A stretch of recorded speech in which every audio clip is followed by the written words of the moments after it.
welcome to Kelly Smith. She's a news reporter at the Star Tribune. Since 2010, she's covered West Metro city government, Hennepin County government, West Metro K-12 schools, politics, and statewide news. Her current beat is Minnesota profits and philanthropy. Yay for nonprofits.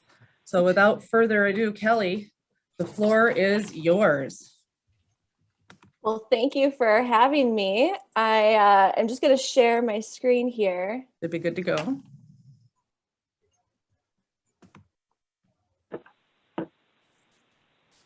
If you can see it all right and hear me all right.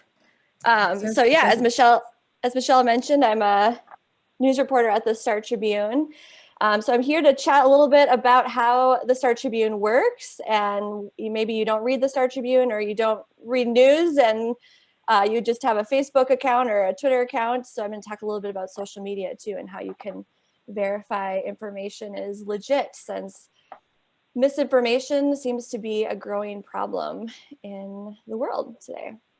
So just a little bit about the Star Tribune. We have about 230 journalists. We're the biggest newsroom in Minnesota. Right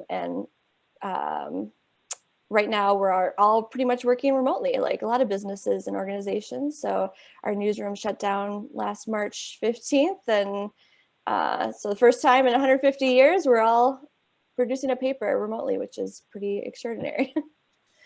Just want to make the quick points because a lot of people reference the media and it's kind of a monolithic term that doesn't mean a whole lot. So I represent newspapers, which is a very specific category of the media.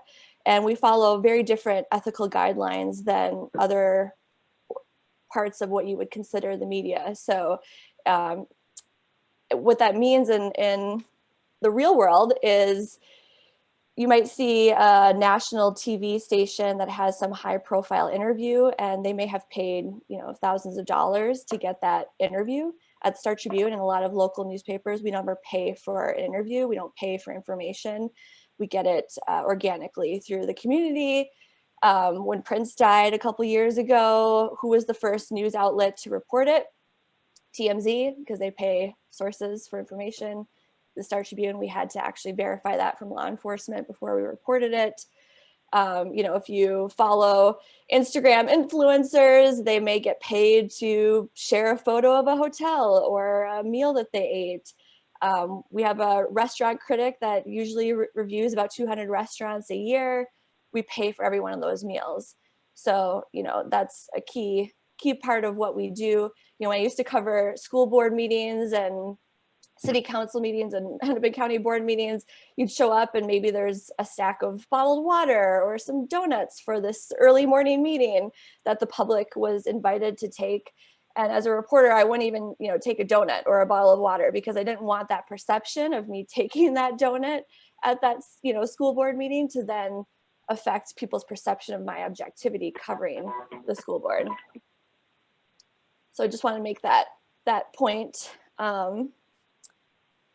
So here's just some notable front pages from over the years. That first one on the far left is our first issue from 1867. So we were started the same year Minneapolis became incorporated as a city, which makes our paper older than the Washington Post, the Boston Globe, and the LA Times. So a point of pride in Minnesota that we have a long history here. A lot of people ask how the front page is decided. That's a particular point of interest, and it's not up to us as reporters. We have a group of editors that meet every day, usually once in the morning and once in the afternoon, and they discuss how to put the front page together. Usually there are about 5 stories, and usually 3 or 4 of those are local Minnesota stories because we're obviously a Minnesota newspaper covering Minnesota news. We also get wire stories, which are stories that we pay for to receive from the New York Times, the Washington Post. We also receive Associated Press stories, so they're covering national stories that we wouldn't have the staff to cover. So we don't, for instance, have a reporter assigned to the Biden administration. So any of those kind of news stories we would run from the wires. We do have 2 reporters in Washington, D.C. who cover Minnesota's congressional delegation. And so they're localizing any Minnesota news to Congress. And we also have, I think it's 3 journalists in Duluth, in our Duluth bureau, covering Duluth news. We just started a St. Cloud bureau. So we have 1 reporter there. So we are covering the whole state. So just discussing the process of how the paper comes together each day. So reporters like me were assigned a specific beat. So as Michelle mentioned, I cover nonprofits and philanthropy. So as reporters, we go out and we meet with sources. When I first started this beat in 2019, I went and met with 50 nonprofit leaders across the sector, and none of those were for a story. So it was 50 meetings just to chat about nonprofits, learn about the sector, learn about what challenges they were facing, just so that I could understand it from a reporter standpoint and build those sources so that they could tip me off to news throughout the year if they had anything. You know, we do get a lot of press releases. You know, we're localizing national trends or broader trends. So I pitch a story to my editor, say, hey, what do you think about this? They'll say, no, you need to go do more reporting to really develop this story. Or they'll say, yep, go for it. So I'll do the interviews, the research, write the story, turn it into my editor. They go through and edit it line by line. Then it goes to our copy desk, where a copy editor also edits it. They want to fact check to make sure our names are all spelled correctly. The worst correction you could have is misspelling someone's name. So they go and fact check all that, some of our numbers. The page designer puts the story on the page with photos and graphics. And it's the copy editor who writes the headlines, the captions. Then it goes off to our printing press, which before COVID and hopefully after COVID, you can get a free tour of if you're interested in. Sort of like Disneyland for journalists, because it has all these robots carrying all the paper rolls across the facility. And it's really cool to see the printing presses in action. So a lot of people don't know, we have 2 different editions. So one for the Twin Cities and one for Greater Minnesota. And as you can imagine, the Greater Minnesota ones, because of the delivery truck process, has an earlier deadline versus the Metro version. And so on election night, this always plays out. Minnesota polls close at 8 p.m. Our first deadline is usually 8:30 or 9 for Greater Minnesota. So we often write a story saying, we don't know who the result of this election is, but here's the background on this race. And then we can quickly update the story for our Twin Cities version, which goes out later in the night. So this plays out too with sports often. Just want to chat briefly about the state of local papers. If you haven't paid any attention to this, in the last 15 years, more than 2,000 newspapers across the US have merged or closed. About 30% of those are in rural areas. So it's creating news deserts where there's nobody covering the local city council, seeing where your taxpayer money is being spent. No one's covering the school board, the local high school sports. So research has shown when local newspapers close, fewer people vote, fewer people run for local elections, and local bond spending can increase because perhaps there's no transparency over local government. So there are tangible reasons why having a newspaper in your community matters. COVID has obviously accelerated the decline for newspapers. In 2020, just in Minnesota, 7 newspapers closed, including the Eden Prairie News, the Lakeshore Weekly, which is around Lake Minnetonka communities. And that's because newspapers rely on revenue from 2 different sources, advertising and circulation. And so when COVID hit, advertising pretty much evaporated. And so all of a sudden, local newspapers had none of that revenue. Luckily at the Star Tribune, about half of our revenue is from subscribers and half is from ads. So, you know, we still can lean on our subscribers to support us through this difficult time. So when you get those annoying pop-up windows asking you to subscribe to a paper, that's why we're increasingly reliant on subscribers to support us. So just like I said at the beginning, you know, newspapers follow very specific ethical codes. So any local newspaper, you know, NPR, WCCO, basically any local news outlet will follow the Society of Professional Journalists Code of Ethics. And you can read this on spj.org if you want to see more details about it. And then our photographers follow this National Photographers Association Code of Ethics as well. So what this means in the real world is, so I cover nonprofits. If I'm writing a story about a new program that a nonprofit has, I call them up, I do the interview, I say, hey, could we get a photo of this new program? The nonprofit says, well, you know, the program's not happening this week, but we could get some of our employees to stage like their clients at this program. Now that might work for your internal marketing brochures, but as journalists, we can't stage photos. They have to happen naturally, organically, whether we're there or not. So we would not do that. So we can't Photoshop photos. We can't alter them in any way. One of our photographers was disciplined because they removed a mole off of someone's face in a photo. And so nothing can be manipulated like that. So like I said, you know, we don't get gifts or any thing in exchange for our coverage. We have to be objective. I can't participate in a political rally or a protest or put up a bumper sticker on my car because that will affect how people perceive me as a journalist. We have to reveal any conflicts of interest, and we can't, we try to avoid those at all costs. So this comes up in our sports section often. Glenn Taylor owns the Star Tribune, and he also owns the Timberwolves and the Lynx. So in any sports coverage where we quote Glenn Taylor, we have to make that clear to our readers that he also owns the Star Tribune. You might see a lot of times the New York Times using anonymous sources, especially in coverage of the president or Congress.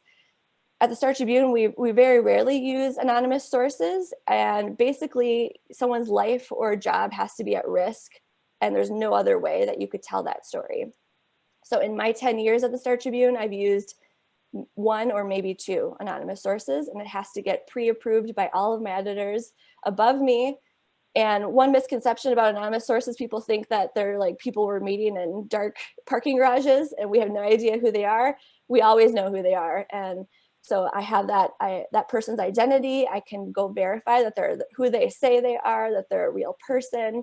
You know, I last used an anonymous source in a story about sexual assaults. So, you know, that was a story where we felt like we couldn't tell this story any other way. But, you know, the people involved, it was a very sensitive case. So we didn't reveal them. And then we obviously have to make corrections. So anytime we have an error, we publish a correction. It's on page 2 of our print edition, and we correct it online. Just a quick point about opinion versus news, because a lot of people don't know the difference.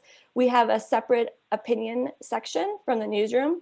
It's operated completely independent from the newsroom. So the people listed there are the ones behind it, and I have no idea what is in tomorrow's op-ed section, and I won't know until I open up the paper, just like you. We also have opinion columnists in our sports section, news, business, and features. And opinion columnists, which are designated by that headshot, they can, you know, give analysis, they can use first person, they can give their opinion, and I can't do that as a reporter. There was a study done a few years ago that showed that 80% of people think sponsored content is news content. So I just wanted to make this quick point that that's a euphemism for paid advertising. So if you see that on any news outlet's website or in print, that's an ad, and the advertising department is completely separate as well. So if you see advertising in the Star Tribune, that has no bearing on our news content. I know I don't have much time, so I'm just going to quickly wrap this up.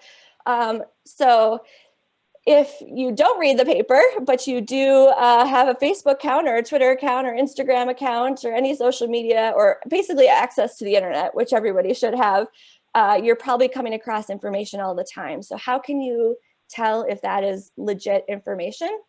This is some tips from the Library Association. So knowing who the source is obviously key.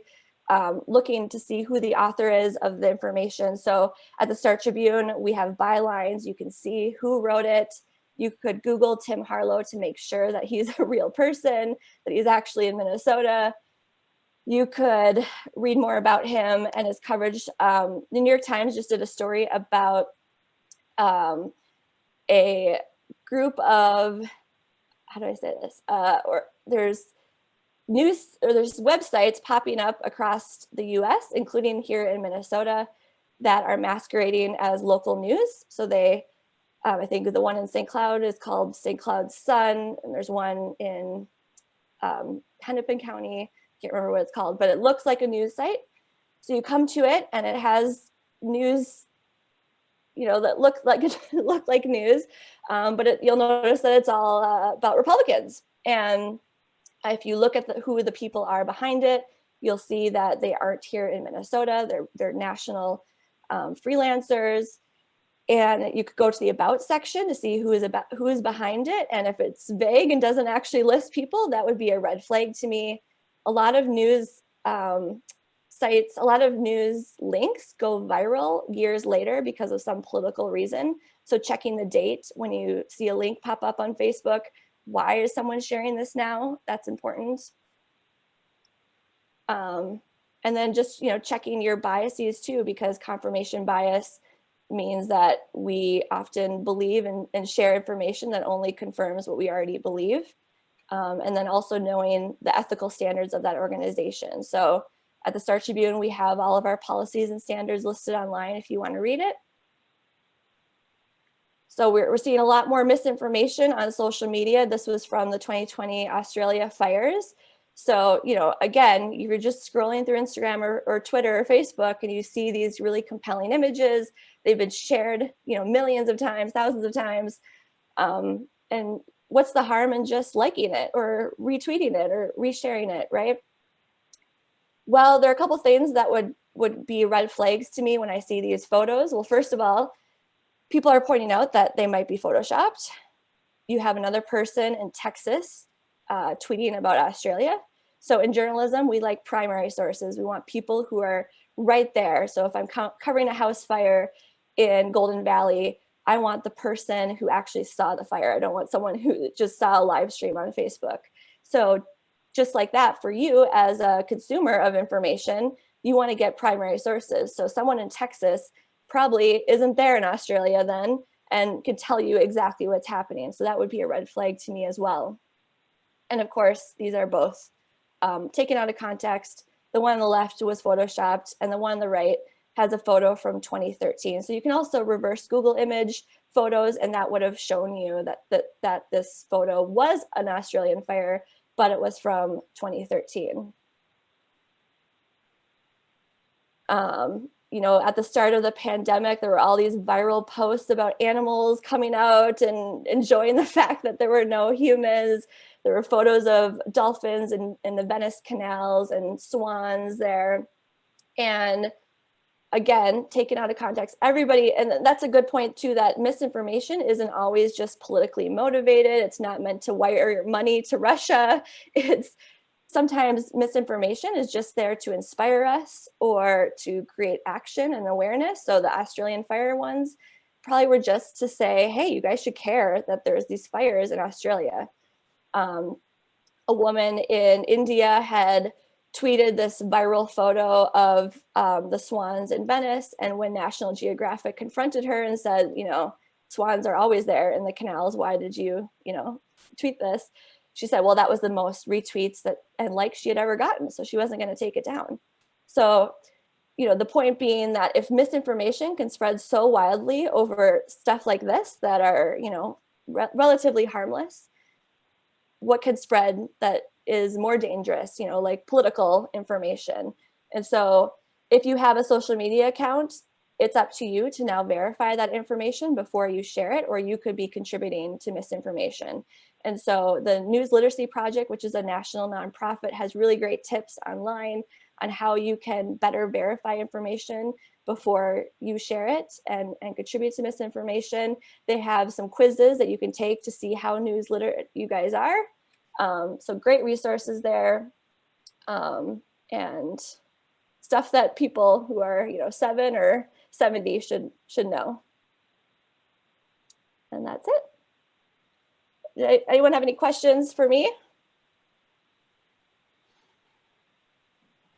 I know there's questions out there. That was fantastic. I've got a question for you. That was really fantastic. With the pandemic and not being able to go to meetings or committee meetings, school board meetings, et cetera, is it difficult or easier to schedule Zoom meetings and all these things?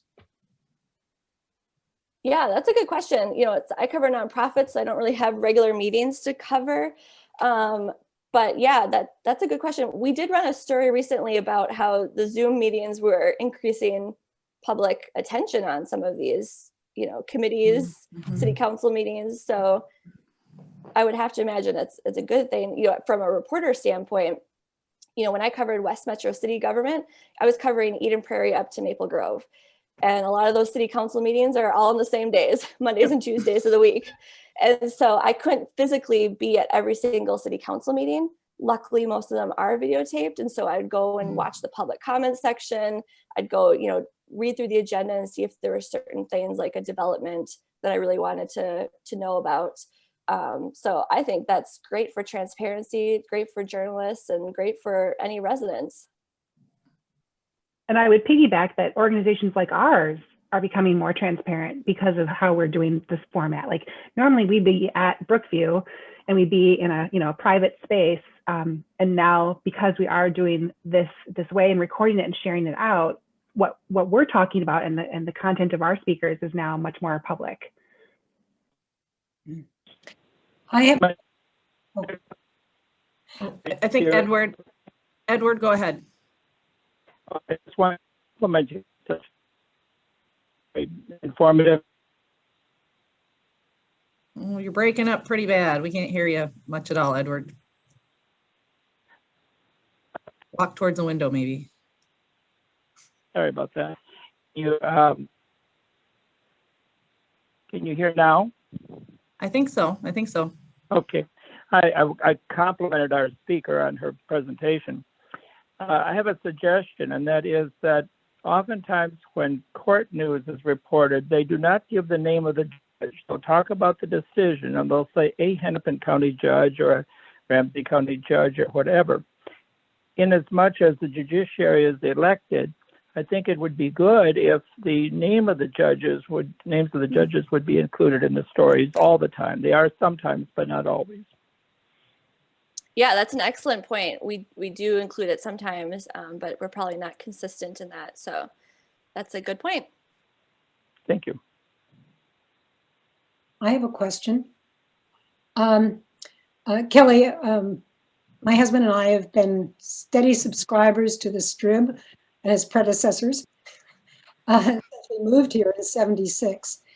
And in fact, I've saved some noteworthy newspapers dating back to, I think the first one I have is The Death of Mao Zedong.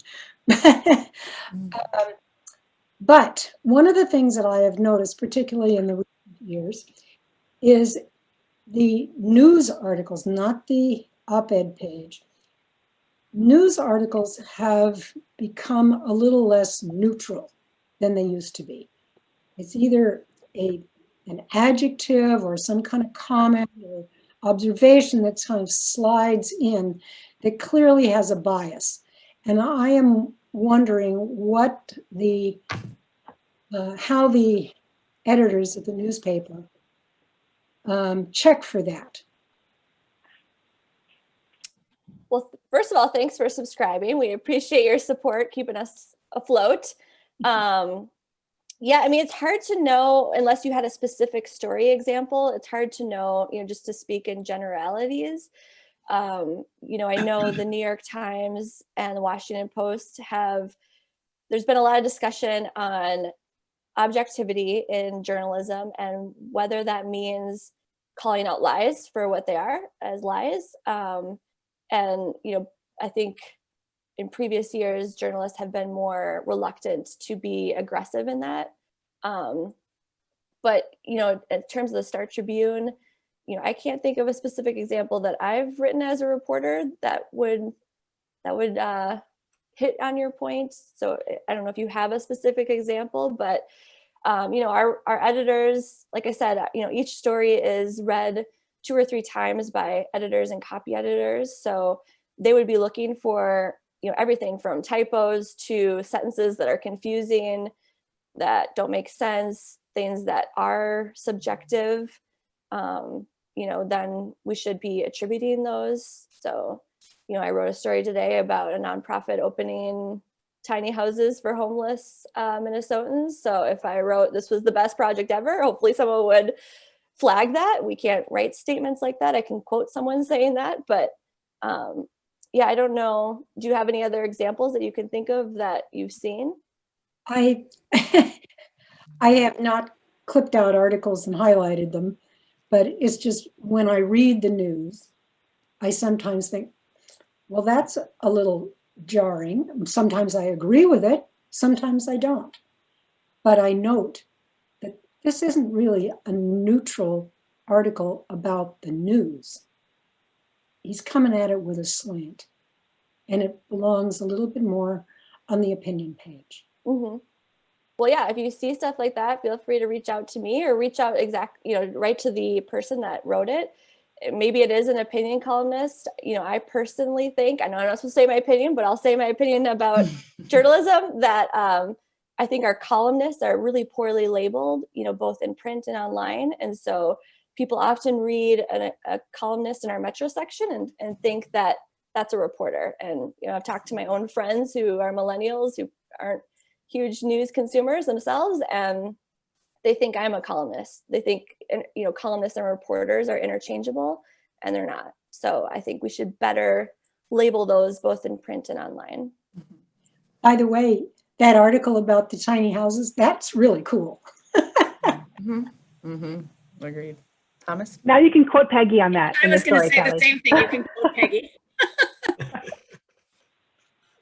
Yeah, I have a question about kind of the market or economics of news itself, in the sense, not so much about, it is sad that objective news has been undervalued, and that it's not being, just directly paid for as much, and that people are generally going to, free, disreputable sources more and more. Sometimes sometimes out of confusion, sometimes out of titillation, and just people wanting to be more excited about whatever, not necessarily something that's objective. So all of that for context first, I find it as an interesting, it's an interesting problem when you talk about supply and demand, that there's, the demand for objective news itself has been eroding, and likewise the supply is also in turn been eroding, because there's not as much support for it. And I'm just curious about the philosophical, take that you might have as someone who's a professional journalist and part of this industry, that it is a critical part of a society, especially a democratic society.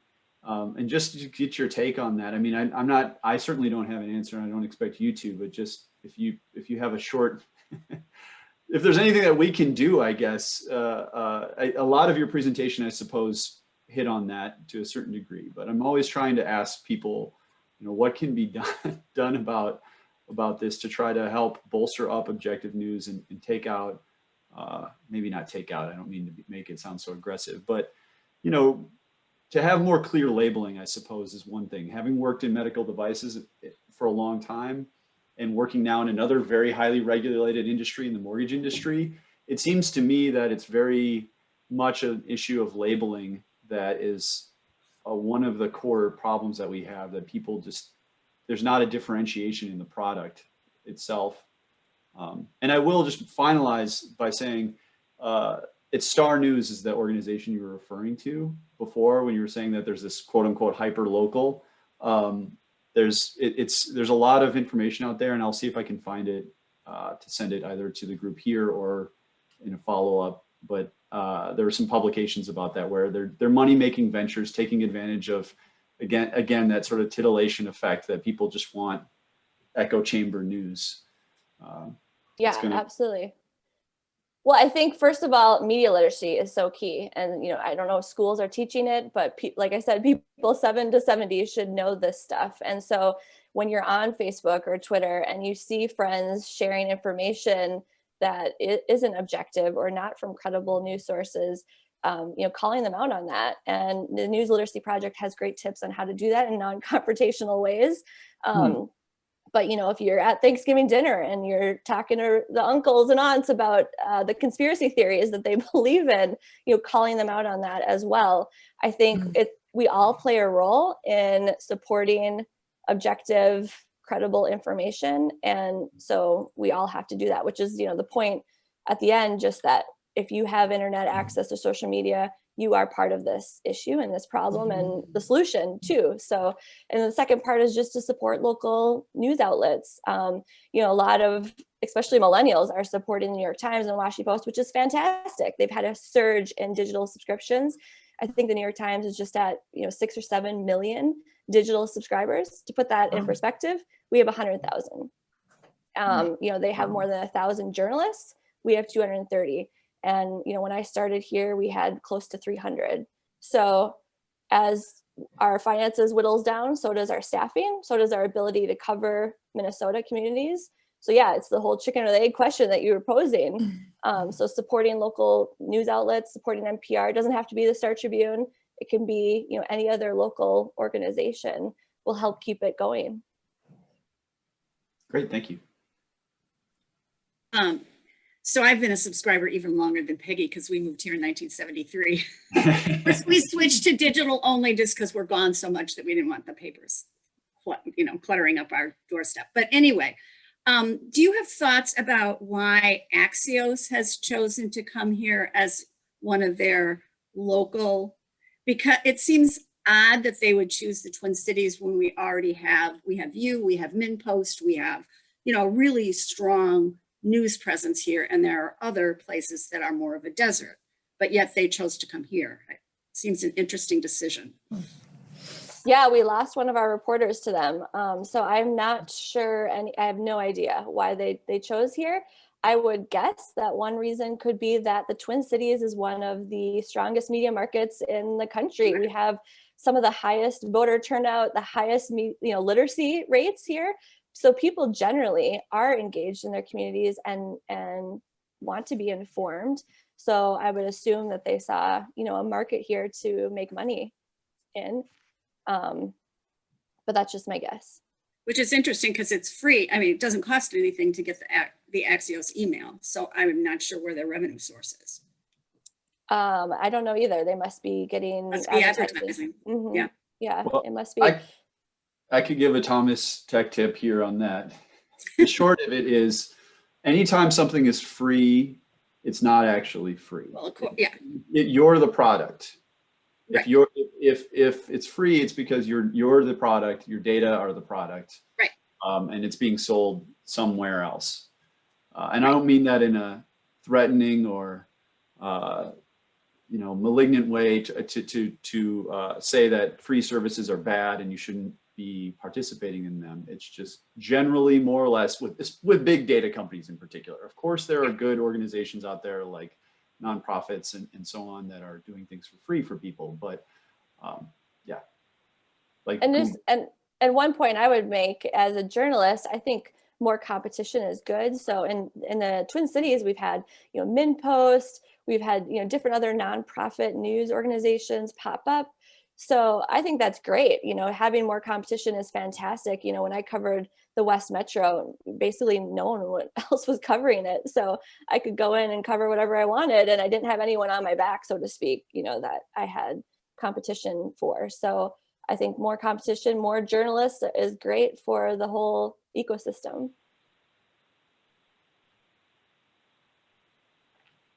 Awesome questions. great. I didn't know that Axios had launched here. When was that? It was just maybe a month ago. Oh, wow. Okay. Because I get the national one, and then I got the thing to get the Twin Cities one, and I feel like it's been about a month. They've done I've seen billboards. Yeah, and they've done Atlanta, Des Moines, Denver. So it's an interesting mix of communities that they've chosen to do their local edition. But we were maybe third or fourth. So. Well, thank Yeah, you. and a lot of, you know, national media organizations have increased their coverage of Minnesota. So you see the New York Times helicoptering in here quite often, covering, you know, obviously George Floyd death and just the aftermath, and Duluth, and I mean they're all over the place, and that's just because I think they have way more journalists too. So they have more funding and more journalists, and we're just trying to keep up. Yeah, Betsy. Kelly, you mentioned George Floyd, and I just wanted to make note of the trial that's coming up in March. What kind of discussions is the Star Tribune having ahead of that? What should we be aware of as consumers of media and members of this community as we go through that probably month and a half long process? Yeah, that's a good question. And I'm kind of out of the loop because of my beat. But we do have a whole team established for covering that and covering every element. So anything that's happening in the community, or if there's unrest. So yeah, we have a whole planning team that I'm just not a part of on that. So I can't speak to that in detail.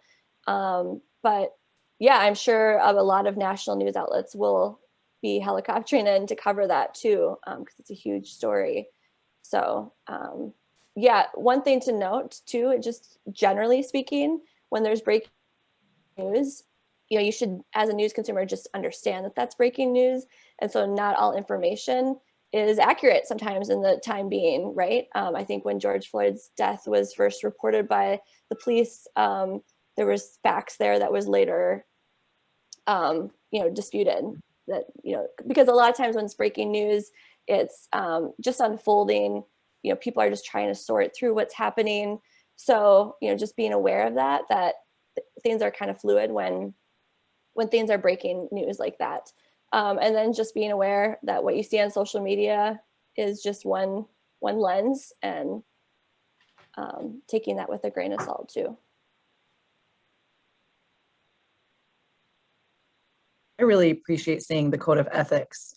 As a licensed social worker, this is something that's very much primary to ensure that you do no harm. And I'm continue to be amazed at the areas of business in the world where that's not a conversation at all. And products and ideas and things indeed do harm. And I think sometimes in the media and reporting, people don't realize that there's a code of ethics. It's not just you can write whatever you want, whenever you want. But with social media, you really can write whatever you want, whenever you want. And I know as people have called me out on occasion of like, what's this? Like, oh, whoops, okay, yeah, thank you.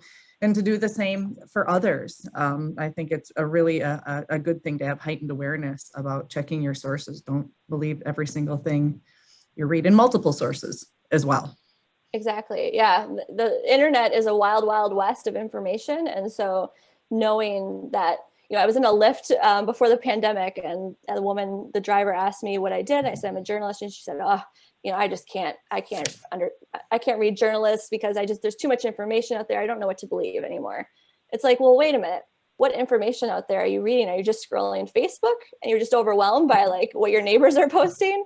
Or what information are you overwhelmed by? And maybe at the end of the day, we stop scrolling and, you know, pick up a paper or listen to NPR, or, you know, just try to cut out the clutter of social media sometimes could help. Mm-hmm. So as reporters, are you encouraged to like have Twitter accounts and tweet so that there's some real stuff getting out there to combat the false information? Or are you discouraged from doing that? Well, the Star Tribune, you know, unlike the Washington Post and New York Times, where they have a little bit more personality on social media accounts, we don't have a formal social media policy. Most of us are on Twitter, and we tweet out just links to our stories. So yeah, we are trying to spread the information, you know, and share our information. But yeah, I don't know, is the average person on Twitter and is the average person following journalists? I don't know. I, you know, to your point earlier of really being very thoughtful of how you conduct yourself, though. And while it would be like lovely to say in your personal life, you can run around and do whatever. And, but the reality is your role, and people know that. So to be intentional about not showing bias or different things, I give you a lot of credit for that, because that needs to be part of your lifestyle, really, then. Absolutely. And everybody should be able to have a donut and coffee at the Crystal City Council. That's my 2 cents, but you know. Yeah, I mean, and there's a spectrum, you know, some journalists take it, I'm probably on the end where I take it very seriously. Some of my close friends don't know my political or religious beliefs, and that's, you know, intentional. So I just don't want people viewing me differently. I want them to see me as an objective observer. Props for that. Yeah. Indeed. Well, we are at 1:15, everybody. Thank you so much, Kelly. This was wonderful to hear and validating a reminder. I will continue to look up information. One more reminder that we do have the Golden Valley Business Council coming up this Thursday. It's at 8:30 in the morning. And the speaker is our friend and former Golden Valley Rotarian, Jeff Daler. So if you want to see Jeff, he's going to be at the Golden Valley Business Council, which means it's probably going to be a fun time, from what I know about Jeff. My 2 cents. And with that, let's close by reciting the 4-way test of the things that we think, say, and do. I do have them on a picture to pull up that I'm not able to successfully do right now. That's not it. So we'll just read them, think of them aloud. First, is it the truth? Second, is it fair to all concerned? Third, will it build goodwill and better friendships? Fourth, will it be beneficial to all concerned? Wonderful. Nice to see everybody. Enjoy the warm weather. Likewise. Yeah. Have a great week.